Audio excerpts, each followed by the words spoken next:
हरियाणा के पेपर की संजीवनी बूटी को हम लोग शुरू करते हैं। जी हां, हम लोग डेली हरियाणा करंट अफेयर पढ़ते आ रहे हैं बीते दिनों से। आज है 10 जून और 10 जून के इंपॉर्टेंट हरियाणा के करंट अफेयर्स हम लोग इस वीडियो में जानने वाले हैं। आशा करता हूं आप सभी बहुत अच्छे होंगे। मेरा नाम है सुनील, स्वागत करता हूं आप सभी का स्टार IQ यूट्यूब चैनल में। चलिए शुरू करते हैं। उससे पहले अगर आपने अभी तक मेरे चैनल को सब्सक्राइब नहीं किया तो प्लीज प्लीज प्लीज चैनल को सब्सक्राइब करिएगा, पास में बेल आइकन भी प्रेस करिएगा और अपने दोस्तों से भी चैनल को सब्सक्राइब करने की गुहार लगाइएगा। इतना तो आप गुरु दक्षिणा में मेरे लिए कर ही सकते हैं।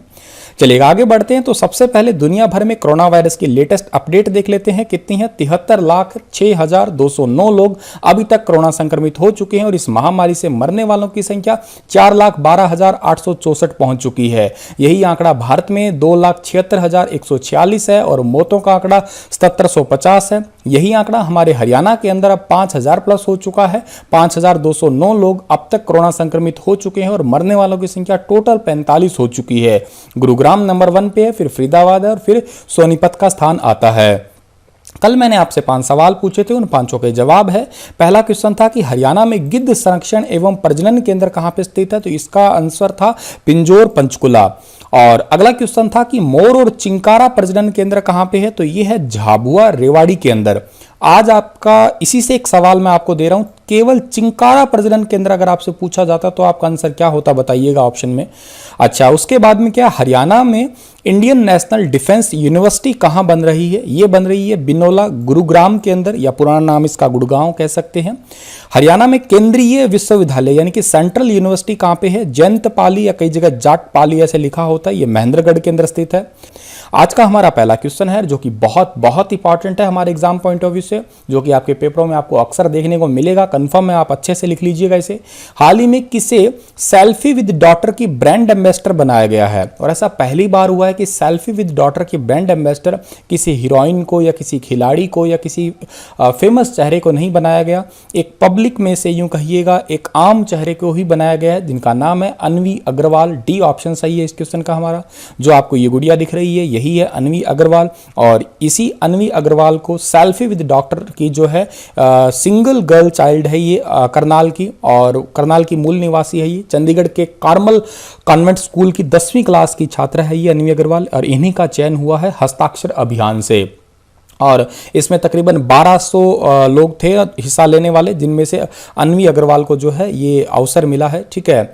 और सेल्फी विद डॉटर कैंपेन के फाउंडेशन के अध्यक्ष बीबीपुर के पूर्व सरपंच सुनील जागलान हैं। उन्होंने तकरीबन 5 साल पहले इस अभियान की जो है शुरुआत की थी, और मैंने आपको कल ही बताया था कि 9 जून को सेल्फी विद डॉटर अभियान जो इसकी शुरुआत हुई थी, तो उस पर जो जयंती मनाई जाती है। और कल ही UN ने हमारी तारीफ भी की थी बेटी बचाओ बेटी पढ़ाओ अभियान की, वो भी मैंने आपको बताया था। और एक इंपॉर्टेंट और है कि इस बार सेल्फी विद डॉटर डे जो रहा है उस पर दीन बंधु सर छोटू राम को समर्पित किया गया है, जिन्होंने अपनी दोनों बेटियों को हर क्षेत्र में प्रोत्साहित किया था।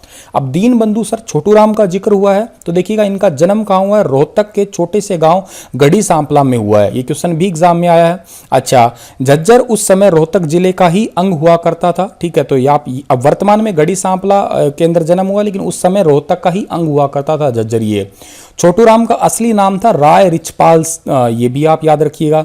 छोटू राम के निवास स्थान को प्रेम निवास और नीली कोठी के नाम से जाना जाता है, और उनके निवास स्थान के पास वाले चौक को छोटू राम चौक के नाम से जाना जा रहा है वर्तमान में। Chaudhary Chhotu Ram computer college university Murthal Sonipat में है, और नेशनल यूनिवर्सिटी पार्टी के सह संस्थापक भी चौधरी छोटू राम रहे थे। और ये एक धर्मनिरपेक्ष पार्टी थी। इसके संस्थापक सिकंदर हयात खान, फजल हुसैन, सर साहबुद्दीन और छोटू राम थे। सह संस्थापक के नाम से आता है, बाकी ये सिकंदर हयात, फजल हुसैन, सर साहबुद्दीन इनके साथ में ही थे। अच्छा, अगले सवाल की ओर चलते हैं। तो हाल ही में हरियाणा सरकार ने कितने समय के लिए सभी जिला, तहसील और गांव की प्रशासनिक सीमाएं फ्रीज कर दी है? तो अभी हाल ही में हरियाणा सरकार ने 1 साल तक के लिए जो है हरियाणा की जिला, तहसील, गांव की प्रशासनिक सीमाएं फ्रीज कर दी है। इसका मतलब ये है कि 1 साल तक किसी भी गांव का, किसी भी शहर में कोई भी बदलाव नहीं होगा। और के साथ ही थोड़े दिन पहले मैंने आपको पढ़ाया था कि 2 नए जिले बनने वाले हैं, उन पे भी अब फ्रीज लगा दिया गया है। 1 साल तक कोई नया जिला नहीं बनेगा, कोई ग्राम पंचायत में किसी तरीके का बदलाव नहीं होगा। 31 मार्च तक के लिए जो है सभी जिला, तहसील, गांव, उन सभी की सीमाएं जो है फ्रीज रहेगी। अगले साल फिर जनगणना वगैरह होनी है तो उसके बाद का काम ही आगे शुरू होगा। हाल ही में किस संस्थान ने corona mask, face mask detector model तैयार किया है? यह भी बहुत इंपॉर्टेंट क्वेश्चन है। Corona face mask detector model तैयार किया है अभी हाल ही में एमडीयू ने। बी ऑप्शन सही है इस क्वेश्चन का हमारा। एमडीयू की एक स्टूडेंट है जिसका नाम है Chhaya Gupta, computer science and application student है वो, और उन्होंने एक आर्टिफिशियल इंटेलिजेंस के आधार पे मशीन लर्निंग प्रोग्राम तैयार किया है। अगर किसी ने फेस मास्क लगाया होगा तो डिटेक्ट कर जाएगा, अगर किसी ने नहीं लगाया तो उसका नोटिफिकेशन चला जाएगा और एक अलार्म बजने लग जाएगा। तो कंट्रोल रूम में अलार्म बजने लग जाएगा, कंट्रोल रूम में नोटिफिकेशन चला जाएगा। अगर यूनिवर्सिटी के अंदर या संस्थान के अंदर या किसी भी जगह पे इस डिटेक्टर को लगाया जाएगा तो ये चेहरे की जो है इमेज सेंसिंग करेगा, चेहरे को एक इमेज की तरह पूरा एक न्यूरल नेटवर्क की तरह सेंस करेगा। अगर विद मास्क है और विदाउट मास्क है, इन दोनों के ही नोटिफिकेशन रहेगा, लेकिन अगर विदाउट मास्क है तो उसका अलार्म भी बजने वाला है। ठीक है। और एमडीयू की बात की जाए तो इसकी स्थापना 1976 में हुई है। वीसी का नाम है राजबीर सिंह और ये है रोहतक के अंदर। तो रोहतक की स्थापना 1 नवंबर 1966 को हुई है। क्षेत्रफल 1745 वर्ग किलोमीटर है। विधानसभा क्षेत्रों में रोहतक, कलानौर, महम और गढ़ी सांपला का नाम आता है। उपनामों में हरियाणा की शुगर सिटी, हरियाणा की फिल्म सिटी और एजुकेशन हब का नाम आता है। अगले सवाल की ओर चलते हैं। तो हाल ही में किस विश्वविद्यालय ने यानी कि किस यूनिवर्सिटी ने 6 जुलाई से यूजी और पीजी की फाइनल ईयर की जो परीक्षाएं हैं, एग्जाम्स हैं, उनको करवाने के शेड्यूल जारी किए हैं? तो अभी हाल ही में 6 जुलाई से यूजी और पीजी के फाइनल ईयर के एग्जाम करवाने के जो शेड्यूल जारी किया है वो किया है चौधरी रणबीर सिंह यूनिवर्सिटी ने। बी ऑप्शन जो है इस क्वेश्चन का हमारा वो बिल्कुल ठीक रहेगा। ये यूनिवर्सिटी है जींद की यूनिवर्सिटी। यूजी की परीक्षाएं 30 जुलाई तक और पीजी की परीक्षाएं 29 जुलाई तक चलने वाली है। अगले सवाल की ओर जाते हैं उससे पहले हम लोग चौधरी रणवीर सिंह यूनिवर्सिटी की स्थापना कब हुई थी ये जानना जरूरी है। 2014 में। और इसके वीसी का नाम क्या है? आरबी सोलंकी। जींद जिले का जिक्र हुआ है तो इसको हरियाणा का हृदय कहा जाता है। इसकी स्थापना 1 नवंबर 1966 को हुई है। विधानसभा क्षेत्रों में जींद, नरवाना, जुलाना, उचाना और सफीदों का नाम आता है। Heart of Haryana, milk city of Haryana भी कहते हैं। वीटा मिल्क प्लांट यहीं पे ही है, लक्ष्य मिल्क प्लांट यहीं पे ही है और चमड़ा साफ करने का कारखाना भी यहीं पे ही है। मेरा एक सवाल है आपसे, कमेंट में लिख के बताइएगा, चमड़ा साफ करने के लिए किस यौगिक का प्रयोग किया जाता है? केमिस्ट्री का क्वेश्चन है हालांकि ये, ठीक है। चमड़ा साफ करने के लिए किस यौगिक का प्रयोग किया जाता है? हरियाणा में किस भाषा को कोर्ट की आधिकारिक भाषा बनाने के खिलाफ याचिका खारिज कर दी है? तो अभी हाल ही में सुप्रीम कोर्ट ने जो पिटीशन रिजेक्ट की है वो हिंदी लैंग्वेज के खिलाफ की है। ए ऑप्शन सही है इस क्वेश्चन का हमारा। सुप्रीम कोर्ट ने साफ तरीके से कहा है कि इस कानून के तहत जो है अंग्रेजी को सुप्रीम कोर्ट से अलग नहीं किया जा सकता। उसका रीजन है सबसे बड़ा कि कोई मान लेते हैं मल्टीनेशनल कंपनी है और जापान की कंपनी है या चाइना की कंपनी है, किसी भी देश की कंपनी है वो, तो उसको हिंदी में बहस करना बड़ा मुश्किल है। के अलावा हरियाणा की अदालतों में वकीलों के लिए भी हिंदी में बहस करना बहुत ज़्यादा मुश्किल है। इसी वजह से सुप्रीम कोर्ट ने हिंदी के खिलाफ जो पिटीशन है उसको रिजेक्ट कर दी है।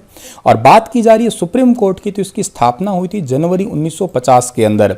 वर्तमान में हमारे सुप्रीम कोर्ट के चीफ जस्टिस का नाम बताइए आप कमेंट में लिख के, ठीक है। चलिए मैं आपको बता देता हूँ, शरद अरविंद बोबडे है। कितने नंबर के हैं आप मुझे वो बता दीजिएगा। ऐसे बोबडे हैं वो कितने नंबर के हैं, जैसे 45, 46, 47, ऐसे कौन से नंबर के वो सुप्रीम कोर्ट के हैं हमारे चीफ जस्टिस। हरियाणा में हाल ही में हुए सर्वे के अनुसार ऑनलाइन पढ़ाई के बजाय कितने प्रतिशत बच्चों को स्कूल में पढ़ना अच्छा लगता है? तो स्कूल में पढ़ना अच्छा लगता है 90% को। देखिएगा, ज़्यादातर हो कोई भी हो, कहते हैं ना कि गूगल कभी गुरु का स्थान नहीं ले सकता है, ठीक है। क्लास का फील तो देखो क्लास का ही होता है। मुझसे कौन कौन बच्चा क्लास में पढ़ा है बताना भाई, ठीक है। बड़ा मज़ा आता है, सीरियसली मुझे भी बहुत मज़ा आता है। एक तो फेस टू फेस बातें करना, हंसना, मुस्कुराना, व्हाइट बोर्ड पे पढ़ना, सीरियसली वो फील तो अलग है ही। ये सर्वे किया है सीबीएसई की सर्वे रिपोर्ट के अनुसार 90.6% बच्चे हैं जिनको स्कूल में पढ़ना ही अच्छा लगता है। 78.3% बच्चे खुद के या परिवार के सदस्य के फ़ोन से पढ़ रहे हैं और 8.7% बच्चे हैं गूगल क्लासरूम और बाकी दूसरे माध्यम से पढ़ रहे हैं। और 37.5% बच्चों को ही स्कूल का काम घर पर करना पसंद है। सीबीएसई के 6000 बच्चों और 350 को जो टीचर्स हैं उन पे आधार पे ये रिपोर्ट जो है वो तैयार की गई है।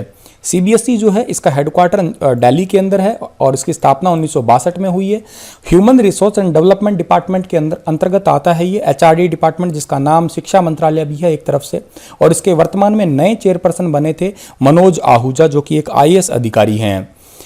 हरियाणा में अब की बार कितने करोड़ पौधे लगाए जाएंगे, ये एक अपडेटेड क्वेश्चन है, बहुत इंपॉर्टेंट है। हरियाणा के अंदर इस बार मॉनसून के अंदर 1.25 करोड़ पौधे लगाए जाएंगे। मैंने आपको थोड़े दिन पहले क्वेश्चन पढ़ाया था कि हरियाणा का वन क्षेत्रफल जो है वो 6-6.5% से बढ़ा के 10% किया जाएगा, लेकिन आज इसको प्लीज थोड़ा करेक्ट कर लीजिएगा या थोड़ा अपडेट कर लीजिएगा, यूं कहिएगा।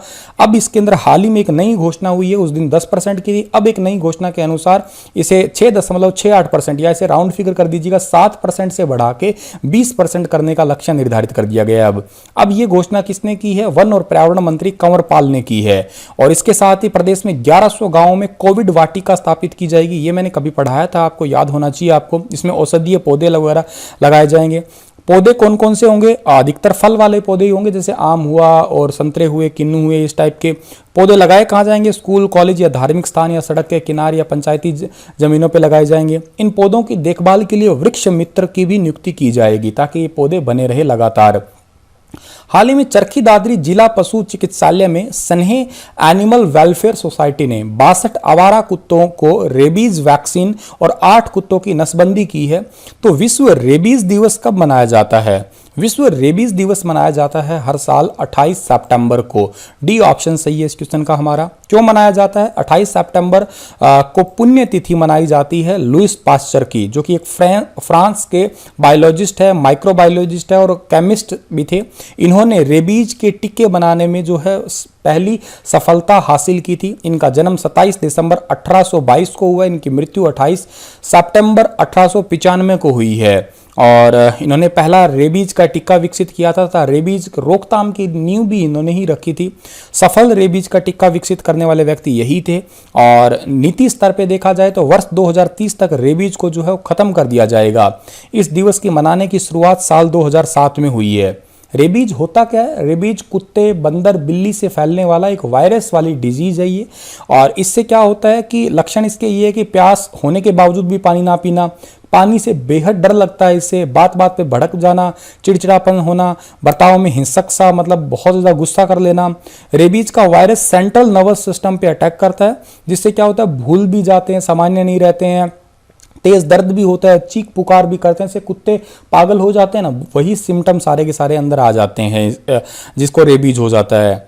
हाल ही में हुए तबादले के अनुसार अब सेकेंडरी शिक्षा निदेशक किसे नियुक्त किया गया है? ये क्वेश्चन आज का question very very very very important है, प्लीज इसे आप ध्यान से याद कर लीजिएगा।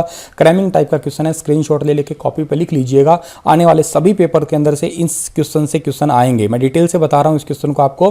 तो अभी हाल ही में सेकेंडरी शिक्षा निदेशक जो नियुक्त किया गया है जे गणेशन को, ए ऑप्शन सही है, ये जो आपको फोटो में दिखाई दे रहे हैं। अब देखिएगा ट्रांसफर हुए हैं अभी हाल ही में, हरियाणा सरकार ने 18 आईएएस अधिकारी और 7 एचसीएस अधिकारियों के ट्रांसफर किए हैं। उनमें से सेकेंडरी शिक्षा महानिदेशक अमनीत पी कुमार को हटा दिया, पहले ये थे, इनकी जगह अब जे गणेशन को नियुक्त किया ही है। इनको चिकित्सा शिक्षा और अनुसंधान विभाग दिया है। नगर निगम पंचकुला की आयुक्त सुमेधा कटारिया को राज्य कृषि विपणन बोर्ड की मुख्य प्रशासक बनाया है। राज्य कृषि विपणन बोर्ड के मुख्य प्रशासक थे पहले जे गणेशन, अब वो कौन बन गए? शिक्षा निदेशक बन गए। चिकित्सा शिक्षा और अनुसंधान विभाग के निदेशक डी के बेहरा को हैफेड का प्रबंध निदेशक लगाया है। राजीव मेहता हरियाणा शहरी विकास प्राधिकरण और शहरी संपदा विभाग के मुख्य अधिकारी होंगे। राम कुमार सिंह को महेंद्रगढ़ का डीसी बनाया है। अनिल यादव को हिसार का आयुक्त बनाया है, अतिरिक्त उपायुक्त बनाया है। विक्रम को रेवाड़ी के अतिरिक्त उपायुक्त होने वाले हैं। महावीर सिंह जो है ये नगर निगम पंचकुला के आयुक्त होंगे। वीरेंद्र लाठर को यमुनानगर का अतिरिक्त उपायुक्त होंगे। ललित कुमार सोनीपत के उपायुक्त होने वाले हैं। उत्तम सिंह को सिरसा के उपायुक्त बनाया गया है। राहुल हुड्डा को करनाल के आयुक्त बनाया गया है। करनाल के डीसी निशांत कुमार यादव को स्मार्ट सिटी लिमिटेड करनाल के मुख्य कार्यकारी अधिकारी का अतिरिक्त कार्यभार भी दिया गया है। प्रदीप दहिया को वर्तमान कार्यभार के अलावा फरीदाबाद के अतिरिक्त उपायुक्त और फरीदाबाद के विशेष अधिकारी का भी जिम्मा संभालना होगा। मनदीप कौर को पुरातत्व एवं संग्रहालय विभाग का निदेशक और प्रतिमा चौधरी को जो है नागरिक सुरक्षा, अंबाला शिवालिक विकास एजेंसी और अंबाला की मुख्य कार्यकारी अधिकारी बनाया गया है। ये तो थे आईएएस। एचसीएस की बात करें हम लोग तो दिनेश यादव को उच्चतर शिक्षा विभाग का निदेशक बनाया गया है। विवेक पदम सिंह को जो है सामाजिक न्याय और अधिकारिता विभाग का निदेशक, सुरेंद्र सिंह वन को नू का उपायुक्त, जगनिवास को झज्जर के उपायुक्त, सतबीर सिंह को कैथल के और सुशील कुमार वन को जो है पानीपत के और अशोक कुमार बंसल को जो है करनाल का। तो ये एक थोड़ा इंपॉर्टेंट सा सवाल था, क्रैमिंग सा था, प्लीज आप इसे याद कर लेना, आपसे एग्जाम में पूछे जा सकते हैं ये, ठीक है। अगले सवाल की ओर चलते हैं हम लोग। तो कृषि विभाग की तरफ से छछरौली व सढौरा में मिट्टी जांच के लिए मिनी प्रयोगशाला बनाई जाएगी। दोनों खंड हरियाणा के किस जिले में आते हैं? छछरौली और जो सढौरा है वो दोनों ही यमुनानगर में आते हैं। ए ऑप्शन सही है इस क्वेश्चन का हमारा, ठीक है। और दोनों प्रयोगशाला करीब 30 लाख रुपए से ज्यादा की राशि से जो है बनने वाली है, क्योंकि आज से पहले मिट्टी की जांच करने के लिए किसानों को 100 किलोमीटर का चक्कर काटना पड़ता था। वर्तमान में जगाधरी के कार्यालय में जो है ये प्रयोगशाला है। इस प्रयोगशाला में सैंपल में क्या चेक करते हैं? मिट्टी में नाइट्रोजन कितना है, फास्फोरस कितना है, पोटास कितना है, सल्फर कितना है, जिंक कितनी है, मैग्नीशियम, आयरन, कॉपर की जांच की जाती है। और कृषि एवं कल्याण विभाग के उप निदेशक का नाम है डॉक्टर सुरेंद्र यादव और कृषि कल्याण विभाग के जो कैबिनेट मिनिस्टर है उनका नाम है जयप्रकाश दलाल, जेपी दलाल, जो कि आपको फोटो में दिखाई दे रहे होंगे। और यमुनानगर का जिक्र हो रहा है तो यहाँ पे सरस्वती नदी का उद्गम स्थल है, जो कि शहर से लगभग 40 किलोमीटर दूर आदि बद्री नारायण नामक स्थान पे, जिसपे भगवान ने तपस्या भी की थी। शिवालिक पर्वतमाला की ऊंची चोटी पर लगभग 2000 फीट की ऊंचाई पर माता मंत्रा देवी का मंदिर भी बना हुआ है। यहाँ आदि केदार मंदिर भी है। चनेटी गांव में महात्मा बुद्ध का चनेटी का स्तूप भी बना हुआ है। और खिजराबाद नामक कस्बे के पास में जो है लाला वाले पीर की छोटी सी मजार भी है, जहाँ पे मेला भी भरता है। चलिएगा, इसी के साथ ये क्वेश्चन समाप्त होते हैं। आपके लिए 5 सवाल है। हरियाणा का परमाणु विद्युत केंद्र कहाँ बनाया जा रहा है? सिरसा, फरीदाबाद और फतेहाबाद और महेंद्रगढ़। उसके बाद में ओलंपिक की एकल स्पर्धा में पदक जीतने वाली पहली भारतीय महिला खिलाड़ी कौन है? दीपा मलिक, साक्षी मलिक, मनु भाकर है ये, ठीक है, मनु भाकर लिख लीजिएगा इसे। और कर्णम मलेश्वरी। और हरियाणा राज्य का गठन संविधान के किस संशोधन द्वारा हुआ था? 16, 17, 18 या 19वां? राव तेज सिंह तालाब कहाँ पे? हिसार, रेवाड़ी, भिवानी, रोहतक। और हरियाणा राज्य में भिवानी टेक्सटाइल मिल की स्थापना कब हुई? 1935, 45, 37 और 47 के अंदर। चलिएगा, इसी के साथ ये लेक्चर समाप्त होता है। वीडियो को शेयर कीजिएगा। कल फिर हाजिर होता हूँ लेटेस्ट अपडेट के साथ में। बस शेयर कीजिएगा, सब्सक्राइब करवाइएगा चैनल को। बड़ी मेहनत लगती है सच में, बच्चा 15-20 अखबार पढ़ने के बाद में कहीं ये क्वेश्चन तैयार होते हैं, तो आप समझ सकते हैं कितना मुश्किल का काम होगा ये। तो आप प्लीज़ इतना ही सहारा दीजिएगा मुझे। धन्यवाद।